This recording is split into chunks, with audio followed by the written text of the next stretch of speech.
really need to get together and let our voices be heard. This is Buffalo What's Next. I'm Jay Moran. I'm Bridget Jaipal Valenza. I'm Dave Debo. And I'm Thomas O'Neill White. After May 14th, how can we afford not to talk about race? About education, about segregation, about humanity. Since the dawn of this nation, racial violence has existed. The way we have designed our society has a big hand in what occurred in that Tops Market. The suburban area, everywhere. We must work and teach our children. We need to make sure that we put more funding in our programs that help prevent gun violence and more money into art. If we're going to have some real healing, we've got to have space to tell some uncomfortable truths. Hello, I'm host Bridget Jaipal Valenza. Today we are here with Thembi Duncan, former Director of Arts Engagement and Education at Shea's Performing Arts. Thembi, thank you so much for joining us today. Thank you, Bridget. I'm so happy to be here. So much has happened in Buffalo in just obviously the last 3 months. Before then, there was the pandemic. How are you doing? Right now, I'm focusing on self-care. I'm focusing on an aggressive sense and act of self-preservation and really making sure that I have a cup that is full before I give to others. I tend to do that a lot in my work, and I want to make sure that I'm replenishing myself. So those are the things I'm focusing on right now. So feeling, fair to middling, but getting better. How are you feeling? I'm good, actually. Thank you for asking. Sure. I appreciate that. As women of color, we go through the world in a particular way, sometimes in several particular ways. How are you processing what's going on? How do you process racism? Racism is something that permeates so much of our lives every day. And because you talk about as women of color, the way we move through the world versus people who are not like us moving through the world, we are all coming at it from these different angles. And to me, being on this spectrum, the scale of privilege toward the idea of whiteness and the idea of the most advantages and the most favor, if you will, for lack of a better word, in society, and how we are trying to walk through the world balancing the value that we know we have and the importance that we know we have with society's messages of how, and as the farther you get away from the idea of whiteness, the worse off you are, the more unfortunate you are. That just doesn't ring true for us. And I think when I move through the world, I'm always moving through the world in a way that is focused on deconstructing these concepts and these ideas, because they are just concepts. They're social structures that harm all of us, really. And disempower all of us. So I think for me, it's about always wanting to move in that purpose and wanting every aspect of my life to reflect that. Because it seems like that's the standard, right? It's the standard of beauty, the standard of performing in a job, the standard of what is acceptable in society, what is, deemed respectable in society. There's the standard, but it's not always one that is complementary or even one that holds true for each and every body of people. Certainly color of people, definitely. Yeah, and often not achievable for most people. And in my opinion, always, if we're all sort of trying to get at something that's hard to define and trying to get at something that most of us can't have or aren't intrinsically, then it keeps us in this state of confusion and distraction and frustration, versus being our best selves and enjoying and loving and celebrating each of our unique contributions and differences, and not placing value on one thing over the other, rather than really seeing each other. I think one of the things that we can do to to benefit society is to see each other more and to listen to each other more. I think a lot of times people see things as a zero-sum situation. It's like I'm this, I'm that, I'm right, you're wrong, as opposed to, well, let's listen to each other and understand each other more. And there's a lot of empathy that has to go into that, right? You have to not necessarily understand. You need to try to understand someone else's perspective. I mean, would it be great if we can all just have universal understanding? Sure. But, we are living in an actual real world where sometimes you're not going to understand somebody's point. But there needs to be, and there seems to be right now, a lack of respect for different perspectives for people.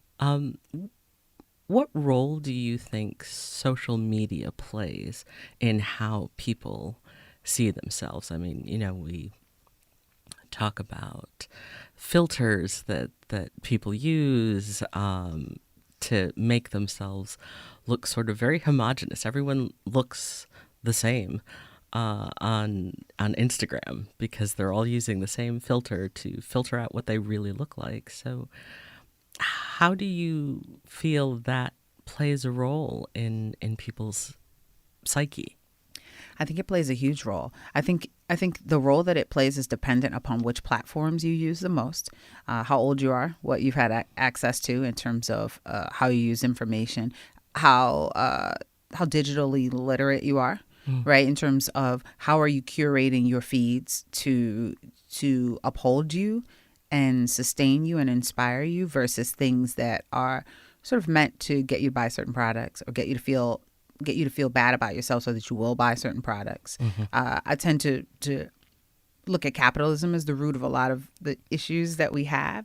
I think that when we get into a mind frame of feeling that, okay, the more likes I have, the more clicks, the more views, the better. So now I've moved away from a quality approach and into a quantity approach. And I don't care if people are upset. I don't care if people are harmed. I just care that they looked and that they listened. And that's not a meaningful reaction. So I think in terms of social media's role in our psyche, I think that social media can be an excellent tool for engagement. It can be an excellent tool for spreading the word about something that people who are outside of your geographical location can get inspired by, right? But it also can be a tool for really negative things, and we've seen that. And I think that it's like a lot of things in our society that we have to have a certain understanding of what the possibilities of something are and to use it in its best way. But when critical thinking isn't being taught in schools, you have trouble with people sort of getting into internet arguments and things with no real standing, no real research, no real understanding, exposure to an issue. So I think that social media overall, unfortunately, is more damaging than not because people the gateway, right? The access to it is broad. And I don't know if I'm arguing with a 12-year-old or not, or somebody sitting at a bot farm with some automated responses. And so that it takes away, in my opinion, the opportunity for real, meaningful face-to-face conversation that,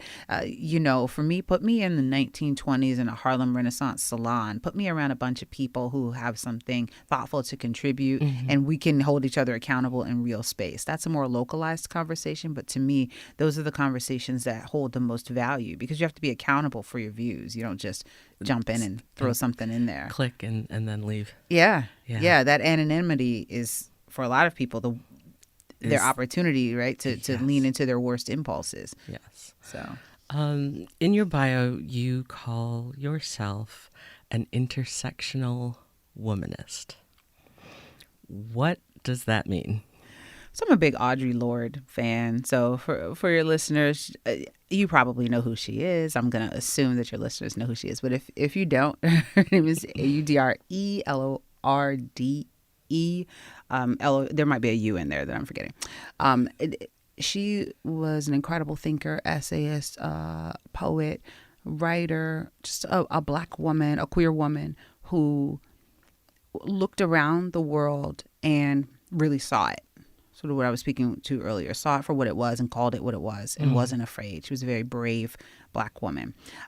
She was pretty much the person who coined the term womanism as a response to feminism, which was primarily white women and often very racist and left out Black women and other women of color, queer women, and women who didn't ascribe to a particular sort of limited view of womanhood. Mm-hmm.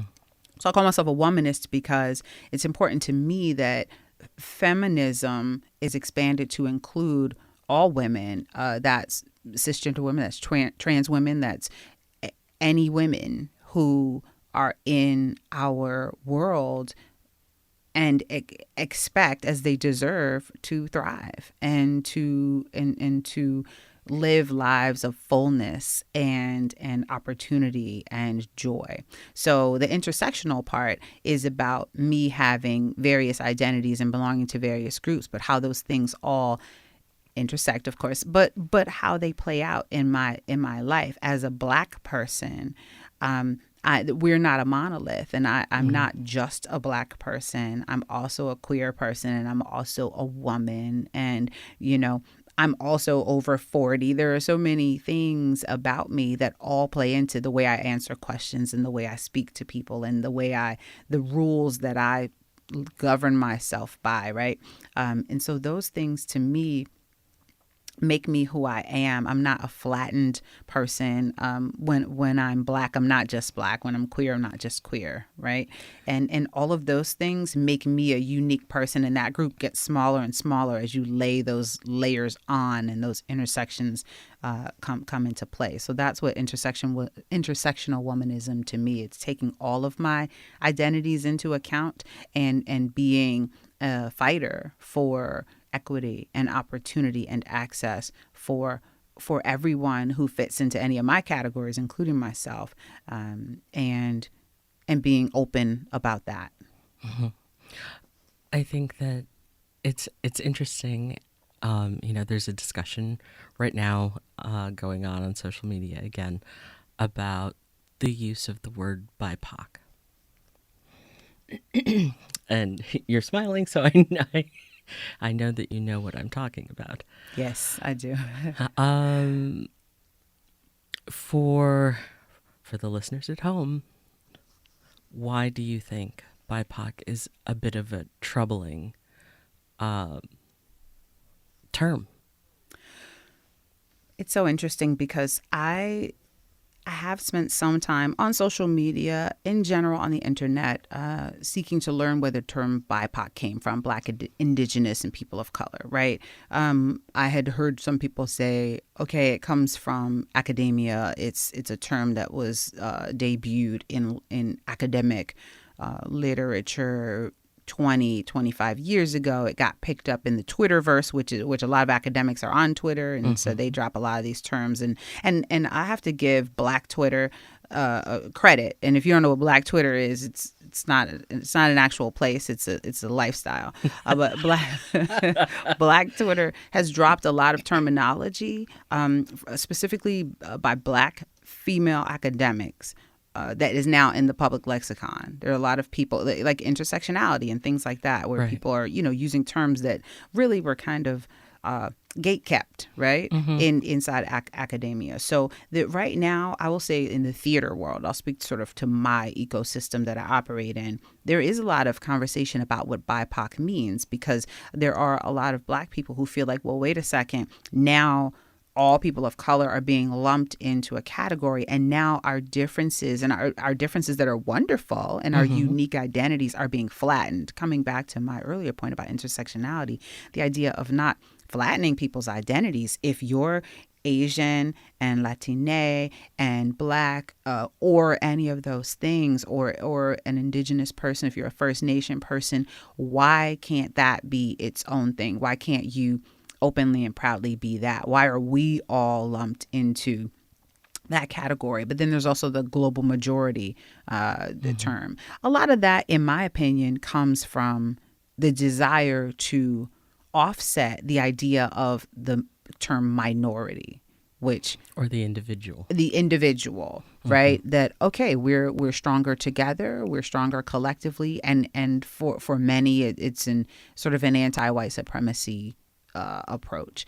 And I think that it's okay for people to have different views of it and use it in different ways. I've used the term myself, but I use it when I'm referring specifically to that, to where I'm not just talking about, okay, just Black people or just Asian people. I'm saying, hey, in general, people of color or BIPOC deal with this issue or are invited to apply, or, I feel like it's applicable when that's who you're talking about. But if you're talking about a particular group, then talk about that particular group. And I think it comes into question when people use them interchangeably and just they're not thoughtful about how they use the term. I think all of these terms are useful if they have meaning that the listener and the giver understand.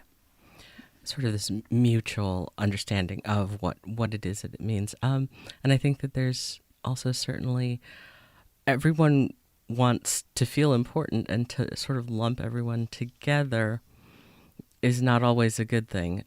There are people out there who, say that they're not racist because they don't see color. And that's certainly a thing. But people are colors. It is what informs them. Absolutely. It's what makes them who they are. So to say, oh, I don't see color, or, any such thing sort of negates a whole chunk of a person. It's erasure.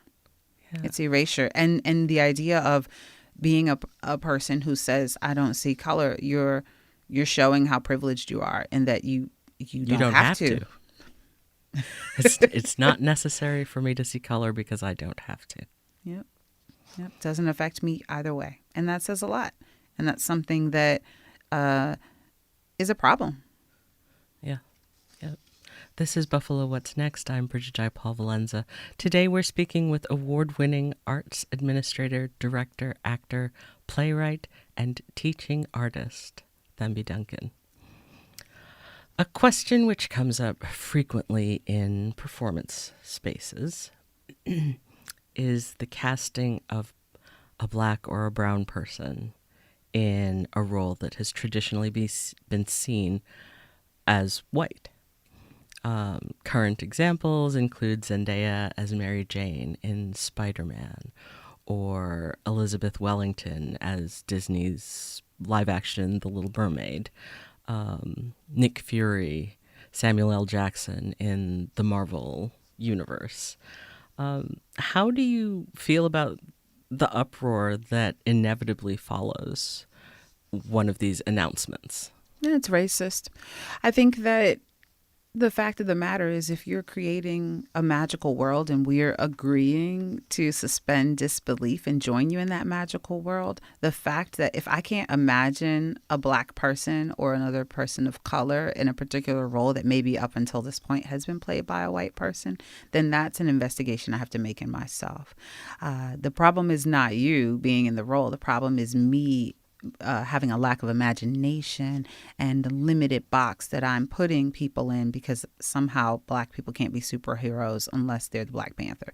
So I think that it's important for us as artists and creators, those of us who do this work, to build the canon out. The canon itself, the American literary and theatrical canon, is extremely white. Not because America is extremely white, but just because it's been gatekept. The gatekeepers have only allowed certain things through. Not because people of color have not been creating work. We have always been creating work. We have always been creating amazing work. But the exposure to that work is always limited, because at every step we have obstacles being thrown. There's a lot of energy being put into just not even amplifying our voices, which, is something we don't allow it to stop us. We continue to create work. I think about the Black arts movement that followed up on the civil rights movement in 1965, 1975, where so many pieces of important Black poetry, music, plays came into the canon, but they came into the canon because Black people forced it into the canon. And on the heels of a really important movement that forced, right? So it wasn't anything that, people sat down at a table and said, okay, we're going to, I guess it's time now. It's time now, right? And that's how it has to happen. So to me, that's how it has to continue to happen. We have to force work into the canon. I'm really proud of what I'm seeing on Broadway with A Strange Loop and things like that are really people of color forcing their work into the canon, so that when we're casting, we're not always just looking at a million projects that don't have Black characters or Latina characters or Asian characters as a rule. Why can't those characters already be that? Or why can't the character be completely neutral so that anyone can play it? Right. And so obviously when a piece is about race, or it's about gender, or it's about, a specific group of people, then yes, you should be true to that and make sense of that. But if it's a fantastic world, why can't any people be in it? I think I look at Hamilton, I look at Bridgerton, I look at things where casting is as imaginative as you allow it to be.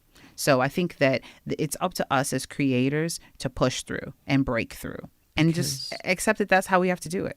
No one has apparently seen a Black mermaid. It goes to show you, right? It goes to show you when you think about all of the little coloring books that we see as little tiny children, right? Mm-hmm. And all the little projects that we did see. It's much more diverse now, I've seen. But just how that can put in a person's mind where, maybe they've never actually seen a Black mermaid. And maybe when they were coloring the mermaids in their coloring books in first grade, nobody colored their mermaid black. I always colored everything the same color as me, right? So all of my little characters would be brown. Right. So it's like when you literally have never seen representation, I think for some people, it really boggles them, the thought that there would be a Black mermaid. And it's like, empathy, as you talked about. Imagine you were a Black person. Wouldn't all your mermaids be Black? Certainly, and I guess to a certain extent it boggles the mind a little, because people can imagine a blue mermaid, but yet not a Black one. Which does actually occur in nature versus blue, which doesn't. It's, again, to me, so much effort being put into white supremacy when you could just accept what is. Right. So on the opposite end of the last question, the opposite end of the casting spectrum, how do you feel about an all-white cast of The Wiz? Or, certain characters from Big River being white? I think that I will stand with my statement about if something is particularly about race, then it needs to be that. And those pieces are those pieces that have come through the Black arts movement and that have come through the Harlem Renaissance and periods of time where people said, you know what, I'm pushing this work. And people collectively engaged and endeavored to make this work visible. To me, The Wiz is a response to Wizard of Oz. And it's a very soulful Black response. And so The Wiz needs to be Black. Now, that said, it doesn't mean that if I'm a white child in an all-white school and want to be exposed to the canon, that I shouldn't be exposed to The Wiz. I don't need to be exposed to it by being in it. I think that's the difference. Again, lack of imagination. People have to be more thoughtful about, okay, I want to make sure that you have exposure to the canon. There's certain things you shouldn't necessarily be in, but you can still learn about it. We can watch it. We can talk about it. We can read from it. There are so many things that we can do that don't involve you, in a sense, putting on blackface for an audience just to say, okay, we did The Wiz. So that's how I feel about that. There's not, the playing field is already not level. So for people to do the kind of whataboutism in a situation where it's not even to begin with is disingenuous at best. Violent at worst to me. Talk to me about the theater, the arts, as a space for healing for people of color specifically. The arts are so important. Going back to my earlier point about the Black arts movement and the way that created a safe space and a brave space for people of color to resist supremacist thought through art. to use art as a tool, a form and function relationship that I think is ancestral for us. Goes back to the idea of a stool, not just being a stool, but being a beautiful work of art, of a comb, not just being a comb, but being thoughtfully carved, a blanket. These are things that have form and function. And we take such pride and we do everything with such a flourish, and everything is so dramatic and dynamic for us. So it's just completely natural for us to have that connection to the arts. And to me, the arts are the most gorgeous expression for us of all of the things that we experience, not just the pain, but the joy that we're entitled to. Of course, there are people who would say, I'm working 3 jobs. I've got, kids and a family and bills, and I don't have time. Mm-hmm. I just don't have time.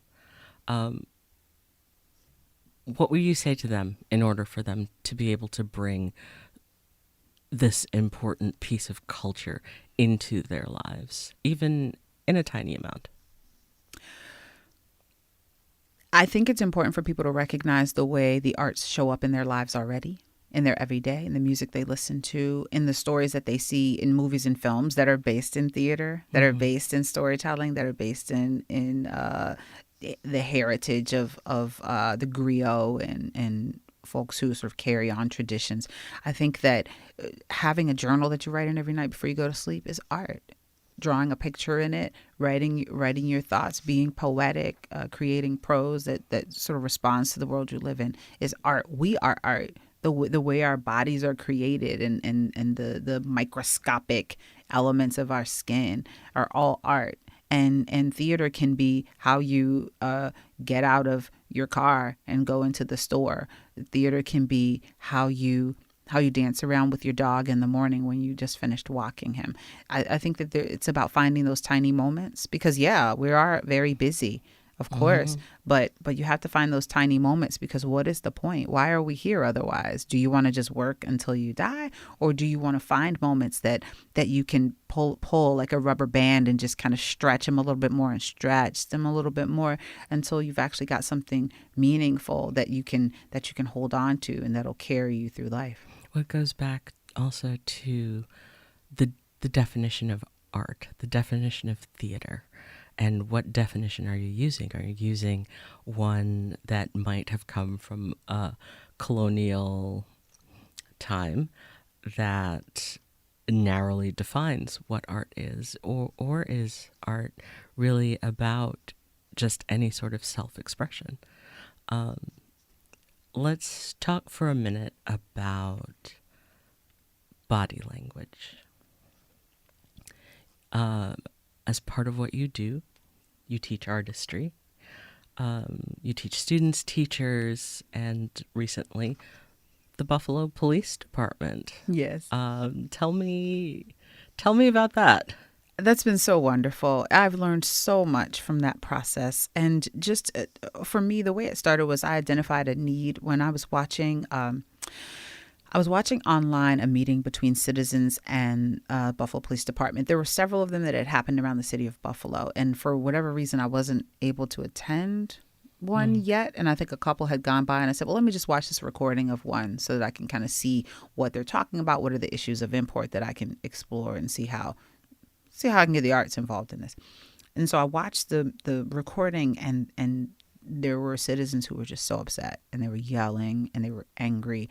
And the officers who were present were sitting there and they were listening. And it just felt so unproductive to me. Mm-hmm. It's not that I didn't understand why they were angry. Of course, I understood. But I felt like, okay, so is this meeting meant to give them like a pressure gauge, a way to just vent and then nothing happens? Or was this meeting intended for some understanding and some cross communication? So I was thought about, okay, what can I do as an artist with both the community and the officers separately, and then create some sort of common language and then bring them together with that common language so that now we can talk to each other, we can hear each other, we can have empathy for each other. Mm-hmm. I never got to the citizens part. I started with the police officers and we just kept going there. And now we're actually finally in a place where we feel like, oh, okay, this is something that we can connect with the community. But it's theater based. It's based in the idea of acting training.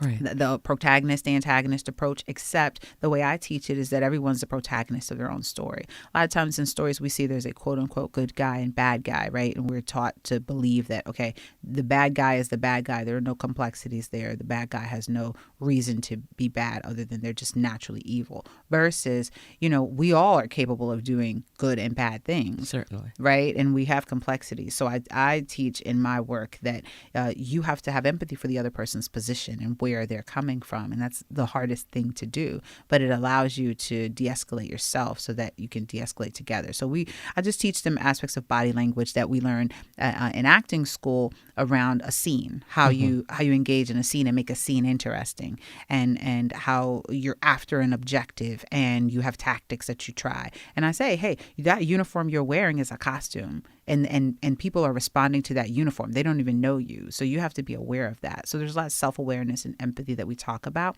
And we do a lot of exercises that allow them to remove the facade, the thing that you have to put on, and allow themselves to be people and allow themselves to respond to body language and be culturally competent when it comes to different cultures and how people express themselves. Some people are more animated. It doesn't mean that they're hostile. But if you don't have a relationship with them, or if you don't have a cultural competency, you may think, oh, this person was waving their arms at me. So that's a bad, right. Oh my goodness. Whereas no, that's just, they're passionate. That's how they express themselves. And I think it's been very successful. We've been doing it for a few years, and I've been able to interview officers who had been on the force for a couple of years, and they talked about how it was really helpful for them.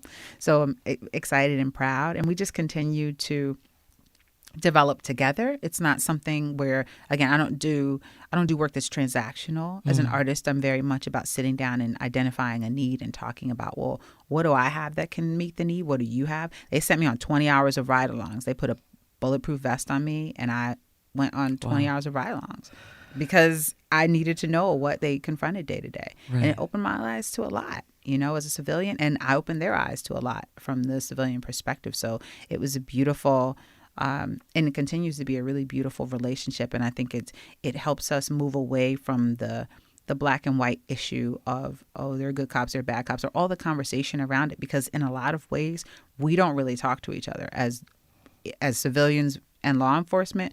There are so many conversations that are not being had that need to be had. And we talked earlier a little bit about, before we went on the air, positive or even neutral and slightly positive engagements that police or law enforcement can have with the general public, and how if even one of those interactions was neutral or barely positive, that it informs both parties again when and if they, encounter another person in law enforcement. And Absolutely. How if you could just talk about the importance of that. It's so important. A lot of times when officers are encountering people, they're having probably one of the worst days of their life. Right. And it's really, it's people, emotions are high. And it's important to the officer, as a person responsible for public safety and a person who's carrying a gun, to contain the situation in a way that's not aggressive and gets people, upset and protects them. And so to me, I feel like theater, acting, there are tools there that we use that make us good actors that can be applied in all kinds of ways. And for me, I enjoy applying that in all kinds of ways. And it's working. They get it and they use it. And I'm excited. Again, this is not for those life or death situations. Right. This is for day-to-day interactions that constitute the majority of their interactions with the community. Exactly.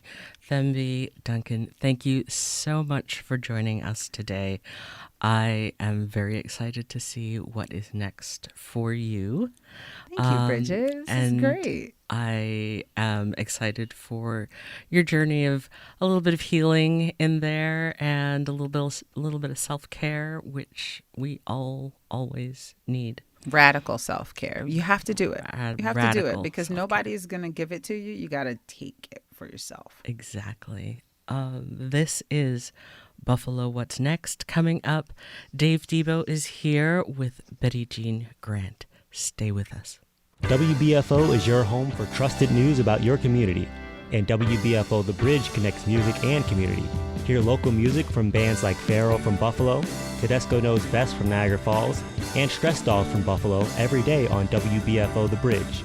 Listen at WBFO 88.7 HD2 or WNED 94.5 HD2, or stream it from WBFOthebridge.org or the WBFO The Bridge mobile app. Watch Remembering Crystal Beach Park. Crystal Beach was such an important part of the lives of anyone growing up in the Western New York or Southern Ontario area. Relive those childhood memories with the WNED PBS original production Remembering Crystal Beach Park, now streaming on YouTube and the PBS video app. Donations come in many forms: a sustaining membership, a one-time gift, even that extra vehicle you no longer need. Learn more about the advantages of donating a vehicle. Here's how. Go to WNED.org/vehicles. Watch the WNED PBS original production, Garden Wisdom for Western New York and Southern Ontario. Learn the secrets to planning, cultivating, and nurturing your own extraordinary garden using time-proven solutions and sustainable methods. Garden Wisdom, now streaming on YouTube and the PBS video app. This is Buffalo What's Next, where we have conversations with the community about moving forward. To have your voice heard, press the Talk to Us button on the WBFO app, and we'll work to get your questions and comments on the air. Join us on Twitter at WBFO or email us at news@wbfo.org. Together, we'll have the conversations that are needed. This is WBFO, your NPR station. And good morning. This is Dave Debo, joined this morning with Betty Jean Grant. She was a close friend of shooting victim Kat Massey. She's someone who's really so active in the community.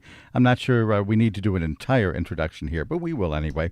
She obviously has worked in the community a little bit with her We Are the Women Warriors group, a former member of the Buffalo City Council, the Erie County Legislature, the Buffalo Board of Education. Back in 2017, in the primary at least, she ran for mayor of the city of Buffalo, on the theme that the East Side perhaps wasn't getting enough attention. So to a large degree, we will talk about that today, and along the way, we will touch on her friendship with Kat Massey. And as the program is titled, What's Next for Buffalo? What does Buffalo need? Betty Jean, thanks so much for being here. You're welcome, Dave. Let's start right there. What do you think is the largest unmet need short-term right now after the shootings on the East Side? I think it's economic development. I really believe that the East Side, when I ran in 2017, I believe the East Side had not gotten its fair share. And I was told that, yes, it has. And if you look at the Buffalo Medical Corridor, that's on the east side of Buffalo. If you look at Larkinville, that's the east side of Buffalo. In fact, we looked at the stadium arena where the hockey players played, the Sabre played. That's east side of Buffalo, east of Main Street. East of Main, sure. East of Main. So that statement could be said we got enough, but I was talking about segment of the east side, particularly those where residential, particular people of color lived that had not gotten its fair share. You know, people had been waiting, Dave, for years for a home improvement rehabilitation grant from the city of Buffalo to be activated after being approved, and they had to wait 1 to 3 years. And so at that time, East Side had not gotten its fair share. East Side is getting its fair share. We're still not quite there yet. And when you say the East Side, again, you're right. Anything east of Main Street is technically the East Side, but I think it's become sort of a shorthand for the community around Jefferson Avenue, near where these shootings took place. Yes, and that's why I'm one of the person who want to continue to say the east side of Buffalo, because you say East Buffalo, then we lose that identity. We lose that special target area where it has to have the most improvement. So I'm saying let's call it the east side of Buffalo until we are at parity with other parts of the city of Buffalo, then we can go for the east side. But right now, to me and to a lot of people, because we need that special attention, that special recognition, they're saying let's call it east side of Buffalo. What's wrong with being from the east side of Buffalo? We've had doctors, lawyers, professors, teachers coming from the east side of Buffalo. So I don't think anything negative with the east side of Buffalo, but I certainly see there's negativity with the behavior of some of those who live on the east side of Buffalo as well as everywhere else. You know, we can't blame people being called East Siders or being on the East Side for gun violence. That's happened all over this country and also citywide. So I think that we need to focus on what the people need on the East Side of Buffalo. And you say that that's basically economic investment. What does that look like? Is that some big city project like, say, a canal side, or is that just better housing? Henry Louis Taylor at the UB has looked a lot at housing and found out that something, and I'm not going to get the numbers exactly right, something like 60% of that area are renters, not homeowners. Absolutely, and that's why I stress home ownership, and I ran on that premise of home ownership, and I'm glad to see that the governor and those in office now are pushing for home ownership, build new housing. It is okay to have fantastic rental units, but once you start living in a rental apartment for 25, 30 years, when you leave or you're evicted, what you take with you is a bunch of rental receipt. You don't take equity. You don't take any kind of investment in that community that you can pass on to your generation, to your children. And so what I see is economic development is having the money that's made in commercial strips and businesses on the east side, so we can go to the canal side and spend the money. Canal side's fine. Canal side is developed for people in the city of Buffalo, but it's also developed to attract people to Buffalo and to attract visitors. I see nothing wrong with that.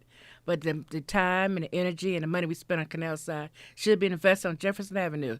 One thing that the massacre showed us, May 14th, how bad we need economic development on the east side of Buffalo. If you go to the memorial now, you will see street that has potholes. You will see curb that need to be replaced. You will see vacant building has been vacant in Buffalo since the riot of the 1960s. And so I see economic development as the main issue, and behind that, closely following that, is home ownership. Economic development is something that would require subsidy in order to lure people there. How do you jumpstart business? There's subsidy already. Talk to Benison Development. Talk to Seminela Development. Talk about even Jamal, who's developing Seneca 1. Douglas Jamal, sure. Yeah, that is subsidies. But it's called subsidy, whereas economic development fund, economic development. But if you look at corporate welfare, that's corporate welfare. And so I'm saying use the same formula to develop the east side, so Jefferson Avenue can have the same consideration, the same amount of resources that you have put on Delaware, Elmwood, Hurdle Avenue. Look at Hurdle Avenue. I know 20 years ago, it didn't look like it is today. It didn't get there by design. It didn't get there by accident. It got there through the conscious effort of a mayor of the city of Buffalo, Tony Masiello, and also the state senators and the senator and Sean Ryan and others who said, we're going to make sure that Hurdle Avenue is competitive to other parts of the city of Buffalo. So that's why we have L1 Avenue. That's why we have Hurdle Avenue being developed. People are moving there. In fact, a lot of black businesses moving on Hurdle. I see nothing wrong with that. But I also see there's a need to make sure that Jefferson Avenue has it. If you look at Top Supermarket, you take that away, there's not a viable business on there except Northwest Bank and a library. Yeah. And we put the library, when I was council member in 2003, we designated funds for the library, for Tops Market, and for the Apollo Media Complex next door. Only thing has been added in the last 20 years, and my belief, is Northwest Bank. I'm glad they're there. The M&T Plaza. I was going to say, I think M&T's got one there. Yeah. Which is There's the building next to the Tops where the Golden Cup and the Challenger are. Yeah, that's owned by a private individual who's been struggling to get those businesses rented. He finally has them rented, but for years they remained vacant because people couldn't pay rent for a building where they didn't have customers coming into that area of the city. So what we need to do is build it and they will come. We can't say have the people there and they're going to build the businesses. We need to build a business and they will come. There is not a viable laundromat in that area. If you would take Top Supermarket away, that area would be completely, I say, desolate except for the library, and that doesn't generate economic development. So do you dangle money in front of an entrepreneur to bring them in? How does this work? What kind of structure do we have to create in order to entice folks to engage in business along Jefferson? Make the process fair, give them technical advice when they need it, give them resources, give them financial assistance as we're doing already. Small business development should be as important as large business development because small business development really drives the economy. It drives the city. So if you had a meat market or a fish market on Jefferson, if you have a laundromat on Jefferson, a flower store, a shoe store, I don't like going out to Buffalo buying my clothes because I'm Buffalo, not Buffalo born. I came in 1970. You came up from Alabama, right? No, Tennessee. Tennessee, Memphis, okay. Tennessee. We'll get there. We'll talk about that in a bit. Close around the corner. But I want to shop in Buffalo. I want Buffalo to grow, and I'm so proud of Canal Side. I am so proud of what Howard Zemsky did with Larkinville. But I want somebody to do something to Jefferson so I can be as proud at Jefferson as I am other parts of the city. Because I go in Jefferson. When I was a council member, I had a monthly meeting at the state legislature, county legislator. I had meetings at the Meriwether Library once a month. We Are Women Warriors was founded in 2012. We met there. We still meet there once a month because I think that if we are going to support the people and the entity that's there, then they can grow. Why advocate for Jefferson Avenue when we're spending our money at Wegmans somewhere else? Why advocate for Top Supermarket to stay open when we're not shopping there? Is the subsidy that you would like to see similar to what Larkinville or One Seneca Tower has? Do we talk about tax breaks here? Is that the way to do it? Absolutely. Okay. I think Jefferson should be designated a special enterprise zone where they would be tax-free. If you shop on Jefferson Avenue, you have tax-free status, and they did it before. I know Mary Brown did it for Main Street. Let's do it for Jefferson Avenue and other parts of the east side of Buffalo. All right. Betty Jean Grant is here. She's with We Are Women Warriors. Yes. Tell me about what that group is. We Are Women Warriors was a group was founded in 2012. It was founded due to the fact that there was a shooting in Florida that really devastated everybody. There was the killing of Trayvon Martin, who was shot by somebody who supposedly was representing law enforcement. At that time, we thought he was a honest-to-goodness Florida police officer. He was not. And so what people did, they were afraid that the situation that allowed Trayvon Martin to be murdered so viciously might happen in Buffalo, New York. So they were calling me, and I was in the county legislature, and it was telling me, we're scared, our sons are scared, we're scared to go out. So I said, well, let's have a meeting. And so we, elected officials, we had a meeting at Niagara Square, and we talked about the issues and concerns of those family members, mainly female single head of household, who had teenage sons who were just petrified. And so from that meeting, we decided to meet again, and we met at the library. And then a lot of questions they was asking me, I didn't have the answer to. And I said, well, if we can meet on a monthly basis until we get this thing resolved. Well, a monthly basis had happened since 2012, and we're still meeting. And some of the issues that were prevalent then is still there. Some of the issues that were pertinent then is still there. People are still afraid of the relationship between police officer and their teenage son. It's getting better. But like everything's a two-way street. The police have to come to our community knowing that they have to show respect and they must observe people's right to challenge you, people's right to ask, why am I being stopped? But at the same time, our youth had recognized that law enforcement is law enforcement, that commands a manner of respect and a manner of following order. So don't resist. I always tell people, you know what, if they say something, go along with it. And then call your lawyer. Don't try to fight them one-on-one because they have the gun, they have the power, and they have the authority. Just be quiet, go along with what they say, call your lawyer, and live for another day. And this is a women's group because of the idea of motherhood, working with kids? Okay. Absolutely. All right. Yes. Has it made a difference, do you think? Absolutely made a difference. I'd be surprised if after so many years you said, no, Dave, it's just not working. Well, I'm a point to the pandemic, and, We Are Women Warriors work with people such as hardware stores, I'm going to call it ABC Hardware, and we donate over 20,000 masks. At that time, we were on an entity in Buffalo giving out free masks to people who would need them because people didn't have the money and the county didn't have the supplies. So we was able to do that. We passed out 20,000 masks. And I don't know the number of times that people tell me, Miss Grant, I'm alive today because I came to your store every single day and you gave me a free mask, no question asked. And so that right there is a difference that we have made. And we also made a difference, and we give people a chance to know that you can be the change maker. You can make a difference. You don't have to call your elected official. You can call. If they don't do what you want to do, then you can call the news conference. You can be empowered by talking and not by waiting for someone to help you. Help yourself. If you can't help yourself, ask someone who can. If they can't do it, find out who else can help you. We are women warriors. We are there you women go. warriors. We fight for you. Talk to me about your upbringing. You mentioned Tennessee earlier. That, to my mind, is the deep South. That, to my mind, is, and I'm exaggerating for the sake of conversation here, the home of really overt racism. You came to Buffalo. Did you see the same thing? It was overt racism, and that's, I think, I really have overt and covert. Overt, you know exactly what people felt about you. They told you, oh, you know what the rules and morals, the social distancing.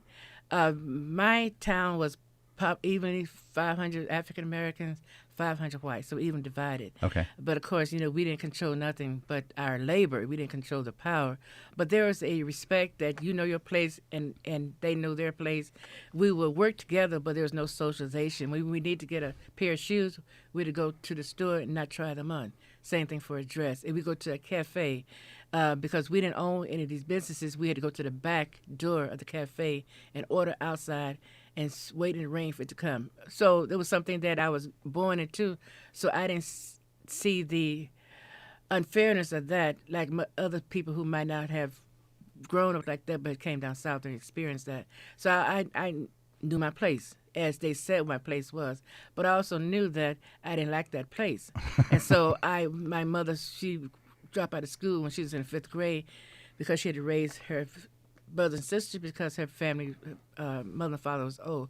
But she always stressed education. So I went to a 2-room school. I went to a school room where our husband and wife taught. She taught 4 grades, he taught 4 grades. And I was able to take that 2-room school education, go to a high school that had 4 rooms. And I had there was like 12 teachers. And so, but they always stress education. They always stress that you don't have to be a condition to stay as you are, that there's a life out there. And I read a lot. And I think because I read a lot, I was able to take my 2-room, 4-room school education and go to Medaille College at the age of 40 and graduated magna cum laude. And I also passed the teacher's exam on the first time, being a top 10%, because the test was generated things that was not in my environment in Memphis, Tennessee, but it was in Egypt and Sudan. So I spent my time in school when the teacher was teaching other classes, because we had 4 classes in one room. I spent my time reading, and I read about different regions. I read about different lands, different people, different culture, and I read about the white picket fence and that house and the white picket fence. And you said, I want me that. I said, I want me that. I'm going to educate myself out of it. You know, I can't apologize. I won't apologize for my color, but I can take responsibility for what's inside my brain. When you came to Buffalo, I've heard a lot of people say that racism here is much more covert. Would you agree? Is that what you found when you came here? I was called the N-word the first time in Buffalo when I was a council member. I was going to the Lovejoy District for a fundraiser for the council member there. That's the first time to my ears I heard that N-word, and it wasn't in the Deep South where I grew up. It was in Buffalo, on the east side of Buffalo. What year was that, roughly? I'll say it was in 2001. Wow. Yes. So clearly, if we're talking earlier in the program about the need for more investment, and if we're talking now about the fact that 2000 whatever you were called the N-word, racism exists, can we say the reason for the disinvestment that you spoke of earlier is racism? Absolutely racism, because when we got the library in Tops Supermarket, and Tops would not have been there had we not had a majority in the Common Council. In 1999, we elected 7 African Americans to the Buffalo Common Council at a body of 12. So we had a majority. And so with that majority, we was able to put things in place where we had pushback from other council members saying, you can't put that multi-million-dollar library on the east side. It's not worth it. You can't put that supermarket, that Tops Market there. But we stood firm and we negotiated. And that majority of 7 only lasted for 2 years. And then we went back to being the minority, and we didn't get anything else after that. So I say, based on the fact that we had the numbers, the change, and we had the vote, we was able to get that. But the mindset of those who didn't want that investment on the east side of Buffalo, That's still out there. Racism will never die. So how the heck do we change that? Is it conversation alone? I don't see that necessarily doing it. Maybe a component, but how do we get perhaps more white people to respect or at least appreciate more black people? Is it a matter of engagement? Is it a matter of what change do we have to have? It's absolutely engaged. It's talking about, admit the fact, blacks and white, that racism is here. The racism will always be here, but we need to educate ourselves to move towards talking about it. And that conversation needs to be held. You can't just say, okay, it's 91. When I saw the people who came to the massacre site, there were many, many, many white people who came from the suburb. Many of them came, and they was preaching and praying. And I said, when I spoke, I said, this is great for us. We already know. You need to take these prayers and this preaching to your community so that your community, your neighbors will know that racism is the cause of this, that these people are dead because their color of their skin color was black. That's why they're dead. No other reason. Not that somebody hated them, somebody knew them, they had done something to them. For the simple fact they were black. Take me back to the day of the massacre. You've been on national radio through NPR, through us, talking about your deep friendship with Kat Massey.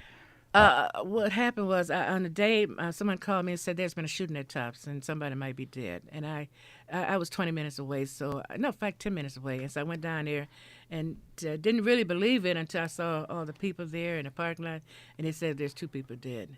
And that number kept slowly going up. And I didn't know that it was my friend Kat Massey, who was a warrior. She would have joined the We Are Women Warriors the first year in 2012. I didn't know she was a victim until about 8 o'clock. Someone say, did you know Kat Massey? You knew Kat Massey, didn't you? I said, knew. And I knew then that she was one of the victims. And so I immediately went to her sister's house, and all the family was there, and we talked about Kat and how much she had done, how much she's going to... No, we were in shock, to be honest with you. We were totally in shock, saying we couldn't believe it. And so after we talked, I said, Barbara, you know what? Kat done so much for this community. We're going to try to get a trailblazer sign for her on this street, because on that street, on Cherry Street, 4 of her family members live on that short 1-block street. And so what happened was I called Councilmember Pridgeon. After Barbara said, yes, we'll do it, I called Councilmember Pridgeon. That night she died and said, Councilmember, we need a trailblazing sign for Kat Massey on Cherry Street to honor her. He said, Betty, go ahead and do what you need to do. And this is where the street gets designated as Kat Massey Street. Yes, it's an honorary designation. It doesn't change the name of the street, but give it honorary status. And so if you go down Cherry Street in Michigan, there's a sign there saying Kat Massey Way, and that is to say that we recognize what she did, and she will always be remembered in this city for her contribution. And she did so much for so many people. She was, you talked earlier, the concept of warrior. She was a warrior. She was a warrior. And she is a warrior because we're going to keep her legacy alive. Talk to me more about that. That was just going to be what I was going to ask next. What kind of things did she do that the community now needs to continue to do to move stuff forward? We need to make sure to know that our children are our future and that they need a decent quality education. Kat adopted a school, Futures Academy. She bought the first uniform for those children at that school, one person using her own private money. She was able to get the New York State Department of Transportation to put the African signs on the concrete that facing the abutment that faces her house. You see that Top used those same symbols and put it in their store so they can remember. So her legacy is already in place. She was able to help form the Cherry Street Block Club and got that park at Jefferson Cherry Street that's called the, I forgot the name of the park, but I hope it will be named the Kat Massey Park. And the thing is that all those people who were massacred, the guy chose the best. If he could had selected people who had made a difference, who were very well loved and had done so much for the community, he couldn't chose anybody but them. It seemed like he chose the best of the best. A lot of the elders. A lot of elders, a lot of people committed to community, and people, and a lot of them who were teachers. And fact is, Pearl Young's son is my grandson's football coach. So I was connected to a lot of people who were killed, and not just Kat Massey. About 30 seconds left, Betty Jean. What does Buffalo need right now? Buffalo need to be healed. Buffalo need to recognize. Right now, we're in shock. We are grieving, we're mourning, we're trying for the future, and we also have to reconcile the fact that these people, they are gone. How can we best maintain their legacy? And what we're going to do is September 10th is going to be a Harambe prayer circle at MLK Park, September 10th, 3 to 7 p.m., to make sure that all 10 of them are recognized and honored and have lesson tribute. Betty Jean, thanks so very much for being here. This is Buffalo What's Next on WBFO and WBFO HD1 Buffalo, WOL in Olean, and WUBJ Jamestown.